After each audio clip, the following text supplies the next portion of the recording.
இன்னைக்கு ஆடிப்பெருக்கு அதுவுமா மாசாணியம்மன் கோயிலில் வந்து மாசாணி பிக்சர் சார்பாக ராஜசேகர் அவர்கள் ப்ரொடியூசர் அண்ணன் இவங்களோட பேனரில் முதல் படமாக வடம்ங்கிற படம், இந்த படத்துக்கான பூஜை வந்து இன்றைக்கி போட்டிருக்கோம்.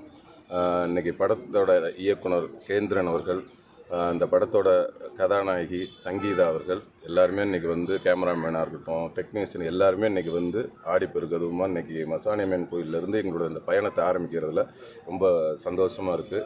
ரொம்ப சிறப்பாக இந்த பூஜையெல்லாம் நடந்தது. விரைவில் இந்த படத்தோட படப்பிடிப்பு ஆரம்பமாக இருக்கிறது. அதுக்காக இன்றைக்கி எல்லோரும் மாசாணியம்மன் கோயிலில் வந்திருக்கிறோம். படத்தோட பேர் வந்து வடம். நீங்கள் ரொம்ப நாளாக தேட்டர் பக்கத்து போகலாம்.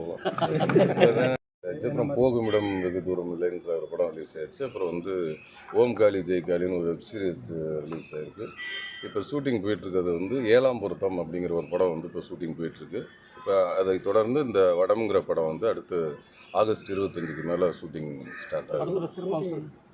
இந்த படம் வந்து ஒரு ஜல்லிக்கட்டு காளையை பற்றின ஒரு படம்.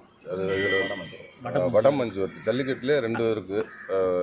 மாடு ஓடும்போது பிடிக்கிறது ஒன்று இருக்குது, வடம் மாடு அதுங்கிறது எல்லாம் சுற்றி உட்காந்துங்க கயிறில் மாட்டை கட்டிட்டு அதை பற்றி இன்றைக்கி ஒரு டீட்டெயிலாக வந்து ஒரு சொல்லியிருக்காரு. இந்த படத்தை பற்றி இன்னும் கதைகள் வந்து டைரக்டர் நிறைய சொல்லுவார். ஆனால் அதாவது தொடர்ந்து வந்து கமர்ஷியல் படம் கொடுக்கணும், ஆக்ஷன் படம் கொடுக்க வாய்ப்பு இருக்கானே. ஆக்ஷன் படம் இதில் கொஞ்சம் ஆக்ஷன் கலந்துருக்கு. நம்பக்கூடிய லெவலில் ஆக்ஷனாக இருக்கும். ஓகே.